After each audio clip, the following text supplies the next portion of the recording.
Gold trusted gold buyers మీరు తాకట్టు పెట్టిన బంగారాన్ని విడిపించి ఈ రోజు ఉన్న మార్కెట్ ధరకు 17 ఏళ్ల వయసు అంటే 16-17 ఏళ్ల వయసు బాగా ఎంజాయ్ చేయాలి, నా రేంజ్ చూపించాలి, ఇలాంటి ఒక మైండ్ సెట్ అందరిలోనే ఉంటుంది.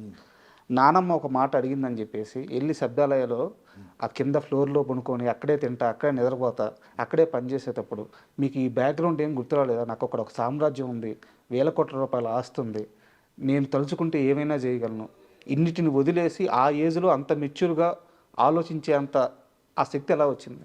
ఫస్ట్ ఆఫ్ ఆల్ అలా ఆలోచించే అవకాశం ఇవ్వలేదు ఇంట్లో ఫస్ట్.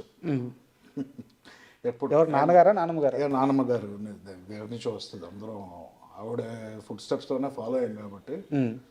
ఫస్ట్ ఆఫ్ ఆల్ నేను I think around 15 years 16 years అనుకుంటా. ఆవిడ స్విట్జర్లాండ్ ఎక్కడో షూటింగ్కి వెళ్తున్నారంటే జనరల్లీ ఏదో ఒకటి తెచ్చేవారు మాకు అక్కడి నుంచి. ఆ రోజు నేను వెళ్ళి ఏం కావాలి నీకు అక్కడి నుంచి అని అడిగితే నేను వస్తాను స్విట్జర్లాండ్కి అన్నాను. ఓకే అంటే ఆవిడ నీవు డబ్బులు అన్నారు.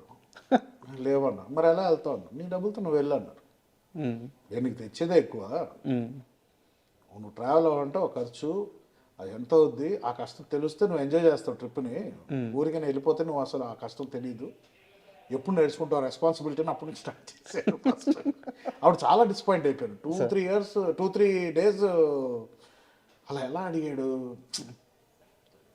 అది కరెక్ట్ కాదు కదా, అంత తేలిక కాదు కదా మన లైఫ్. నేను హర్ట్ అయిపోయాను. అంటే నాకు ఒక కోరిక అంతే ట్రావెల్ అవ్వాలి, అందరూ మాట్లాడింది, బట్ అది అంత తప్ప అని నేను రియలైజ్ అయ్యాను అప్పుడు.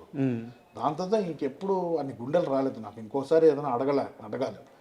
సో మనం ఎలా ట్యూన్ చేశారంటే ఫస్ట్ నుంచి ఎప్పుడు మన కష్టమే ఇంపార్టెంట్. ఎప్పుడు నీకు దారి ఈరోజు నేను ఉన్నాం, రేపు లేకపోతే నువ్వు ఏం చేస్తావు ఒకటాని రియాలిటీ చెక్లోనే పెంచాను 100%. ఈరోజు ఈ ఆస్తులు ఉన్నాయి, రేపు ఉండకపోతే ఏం చేస్తావు? ఈ క్వశ్చన్స్ అడిగాడు. ఇది ఏంటంటే ఇవి బాగా డీప్గా నాలో పాతుకుపోయినాయి.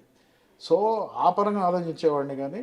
అండ్ ఎప్పుడైతే యాక్టింగ్ అది వద్దన్నారు, సో ఓకే నాకు ఆ డైరెక్షన్ ఇంట్రెస్ట్ నాకు ఎప్పుడు.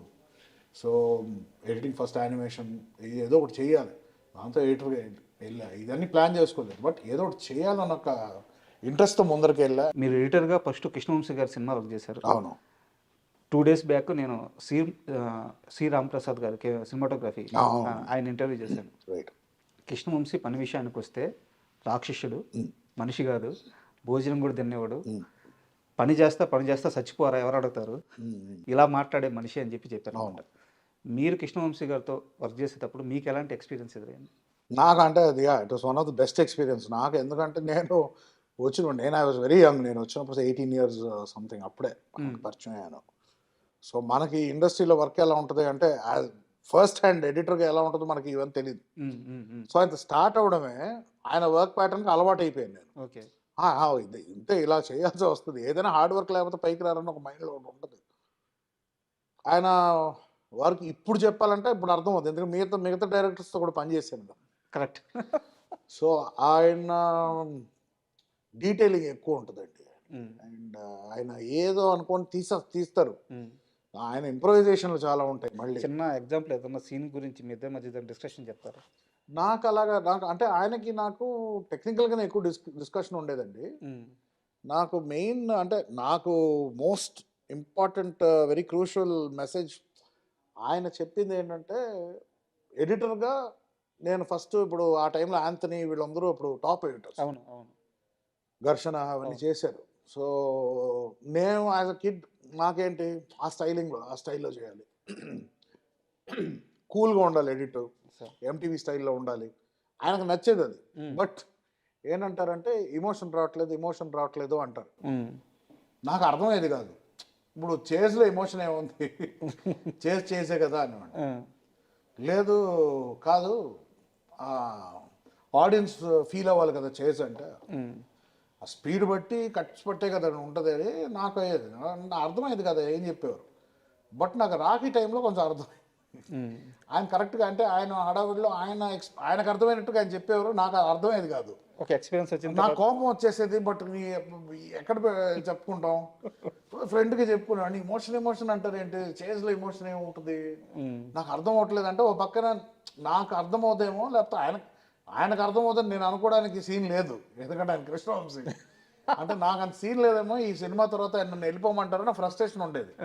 ఇంత దూరం వచ్చి ఈ సినిమా చేసి ఇప్పుడు నాకు ఆయన కావాల్సింది ఇవ్వలేకపోతున్నానే అని బాధపడిపోయాడు. రాఖీ తర్వాత చేస్తున్నప్పుడు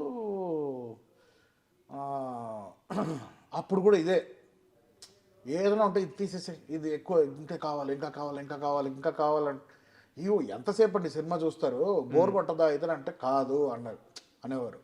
ఎవ్రీ షాట్కి ఒక లైఫ్ ఉంటుంది, ఎవ్రీ షాట్కి యాక్టర్ బట్టి, ఎమోషన్ బట్టి, డైలాగ్ బట్టి దానికంటూ ఒక క్యాలిక్యులేటెడ్ లెంగ్త్ ఉండదు. ఒక ఎడిటర్కి నీ పని ఏంటంటే సినిమాకి సోల్ ఉంటుంది, ఆ సోల్ని మెయింటైన్ చేయాలన్నాడు.